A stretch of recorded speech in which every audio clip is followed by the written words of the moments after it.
Market के जो हालात हैं वो आज उतने अच्छे देखने को हमें नहीं मिले।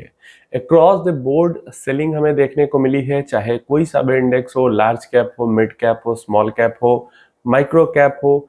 थोड़ी बहुत जो ज़्यादा गिरे हुए थे बाजार, उससे थोड़ी बहुत रिकवरी हमें देखने को मिली है, लेकिन बहुत ज़्यादा रिकवरी भी यहाँ नहीं हुई है। ये तो एक्सपेक्टेड था। कल जो तेजी हो गई मार्केट में वो क्यों हो गई, उसका कोई रीजन था नहीं। मार्केट को कल भी नीचे ही रहना चाहिए था।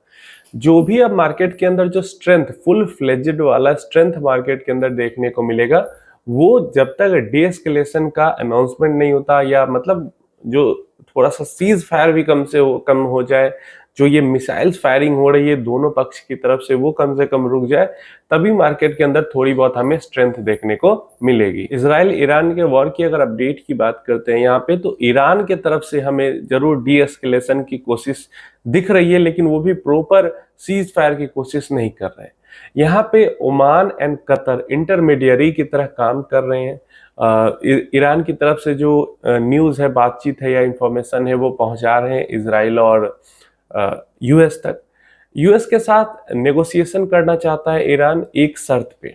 यूएस के साथ जो न्यूक्लियर डील है वो करना चाहता है कि ईरान न्यूक्लियर जो बना रहा है वेपन वो नहीं बनाएगा, इसकी डील करना चाहता है। तब इस शर्त पे कि जो ईरान और इजराइल की जो ये मिसाइल एक्सचेंज हो रही है, उसके बीच में यूएस कोई भी मिलिट्री इंटरफेरेंस नहीं करेगा। मतलब इस लड़ाई के बीच में यूएस किसी भी तरीके से हिस्सा नहीं लेगा, खासकर मतलब मिलिट्री के तहत। मिलिट्री तो बिल्कुल, यूएस मिलिट्री बिल्कुल भी इस वॉर में मतलब ईरान के खिलाफ इजराइल की तरफ से नहीं आएगी। अगर ऐसा होता है तो ईरान न्यूक्लियर डील जो है उसके ऊपर बातचीत करने को, वो भी साइन करने को नहीं, उसके ऊपर बातचीत करने को, ऑन टेबल आने के लिए तैयार है, ऐसा ईरान का कहना है। लेकिन ईरान ने यह भी बात कही है कि वो इजराइल के साथ सीज फायर अभी नहीं करेगा। जितना डिस्ट्रक्शन ईरान के अंदर हुआ है, या ईरान के अंदर इजराइल ने जितना डिस्ट्रक्शन मचाया है, उसकी जवाबी कार्रवाई जब तक पूरी तरीके से ईरान नहीं करता है, मतलब अभी ईरान और ज्यादा अटैक करेगा इजराइल के ऊपर, जब तक पूरी तरीके से जो भी जवाबी कार्रवाई उनके मुताबिक है वो पूरी नहीं हो जाएगी, तब तक सीज फायर को लेकर कोई भी बातचीत ईरान इजराइल के साथ नहीं करना चाहते। समझ में आ रहा है? एक तरफ अमेरिका युद्ध के बीच में ना आए, इसका डर है ईरान को, इस कारण वो अमेरिका के साथ बातचीत करना चाहते हैं ऑन टेबल, लेकिन इजराइल के साथ बातचीत नहीं करना चाहता है सीज फायर को लेके। अब पता नहीं क्यों ईरान को लग रहा होगा कि इजराइल कमजोर हो गया है या कमजोर देश है, ईरान आसानी से इजराइल के ऊपर एग्रेसिव हो सकता है, एग्रेसिवनेस दिखा सकता है। अभी तक तो ऐसा दिख नहीं रहा, उल्टा दिख रहा है कि इजराइल ने ही ईरान को पूरा नस्तो नाबूद करके रखा हुआ है, तबाह कर दिया। अगर आप देखोगे ईरान के मतलब तेहरान से निकलने वाले जो हाईवेज हैं, पूरी तरीके से गाड़ियों की लाइन लगी हुई है, ट्रैफिक जाम लगा हुआ है, सब लोग भाग रहे हैं तेहरान के अंदर से। और वहां पे मतलब कहा भी गया, ये इजराइल डिफेंस की तरफ से भी कहा गया था, यूएस की तरफ से भी कहा गया था कि तेहरान को खाली कर दिया जाए जितना जल्दी से जल्दी हो सके। तो मामला अभी भी, अगर इस चीज को भी हम देखते हैं, तो ये जो मतलब लड़ाई हो रही है उसको रोकने की बातचीत नहीं हो रही है, लेकिन जो न्यूक्लियर वाला जो सारा पचरा था, अगर अमेरिका चाहे तो ईरान के साथ टेबल पे बैठ करके इस बातचीत करके इसको यहाँ पे सुधार सकता है। अब देखते हैं आगे क्या अपडेट आती है इसको लेके।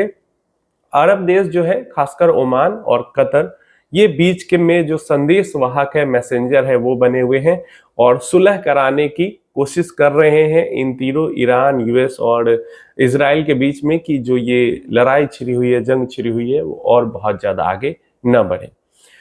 स्टॉक मार्केट के अंदर में जो एक्चुअल स्ट्रेंथ है, देखो नुकसान जितने दिनों तक क्रूड ऑयल ऊपर की तरफ बढ़ी रहेगी, नुकसान जितना होगा उतना तो हो ही जाएगा, लेकिन स्टॉक मार्केट के अंदर में जो एक्चुअल स्ट्रेंथ है, क्योंकि स्ट्रेंथ मोटिवेशन से, जो गुड न्यूज, गुड मोटिवेशन आती है उससे स्ट्रेंथ आती है, न्यूज आती है उससे स्ट्रेंथ आती है, इमोशन आता है उससे स्ट्रेंथ आती है स्टॉक मार्केट के अंदर में। तो जैसे ही इधर मामला सुलझते हुए दिखेगा, थोड़ी सी होप दिखेगी मामला सुलझने की, वैसे ही स्टॉक मार्केट के अंदर में स्ट्रेंथ आ जाएगा। तो अभी प्रेजेंट टाइम जब तक मैं वीडियो बना रहा हूं, अभी तक तो कोई सुधरता हुआ मामला वहां पे नहीं दिख रहा है। अब ऐसा नहीं कि जिंदगी भर ऐसा ही चलता रहेगा, लेकिन अभी नहीं सुधरता हुआ दिख रहा है। अब हमारे पास काफी एक इंटरेस्टिंग सा सवाल है कि अगर मेरा गोल 12 से 15 साल का है और मैं एग्रेसिव इन्वेस्टर नहीं हूं, थोड़ा मिड मिड ही वॉलेटिलिटी झेल सकता हूं, बहुत ज्यादा वॉलेटिलिटी नहीं झेल सकता, तो क्या मैं अलग से large cap, mid cap, small cap के अंदर इन्वेस्ट करूं या फिर मैं मल्टी कैप के अंदर अपना इन्वेस्ट करके छोड़ दूं?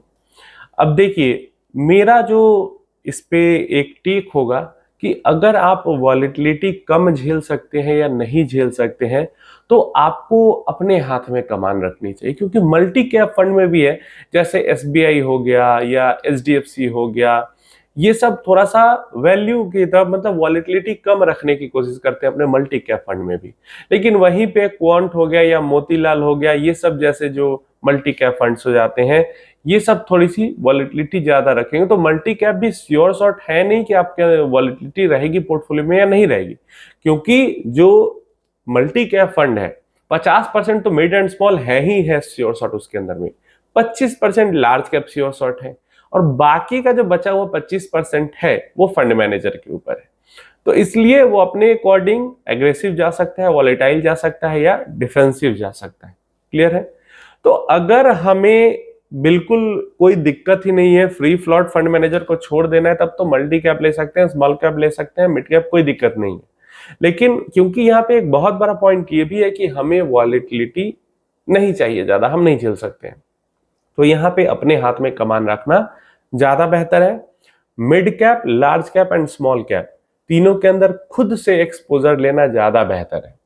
चाहे तो actively manage large cap, mid cap and small cap के अंदर एक्सपोजर लिया जा सकता है, या फिर लार्ज कैप की जगह फ्लेक्सी कैप फंड लिया जा सकता है, क्योंकि फ्लेक्सी कैप भी लगभग लार्ज कैप ही होते हैं, तो वहां पे एक्सपोजर लिया जा सकता है।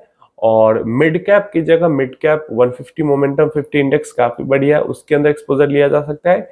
और स्मॉल कैप की जगह एक्टिव 2 स्मॉल कैप काफी हो जाएंगे, क्योंकि ऑलरेडी और काफी फंड्स हैं पोर्टफोलियो में, तो 2 स्मॉल कैप फंड काफी हो जाएंगे।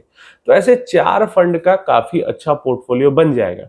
और क्योंकि यहाँ पे हमें वॉलेटिलिटी कम चाहिए, तो 50%, मिनिमम 50% या उससे ज्यादा कोशिश करें कि फ्लेक्सी कैप के अंदर इन्वेस्टेड रहे हमारा पैसा, और 30% के आसपास हमारा मिड कैप के अंदर इन्वेस्टेड रह जाए, और 10-10% दोनों स्मॉल कैप के अंदर इन्वेस्ट कर दे। तो ऐसे में मतलब ये मिनिमम रखना है वॉलेटिलिटी कम रखने के लिए।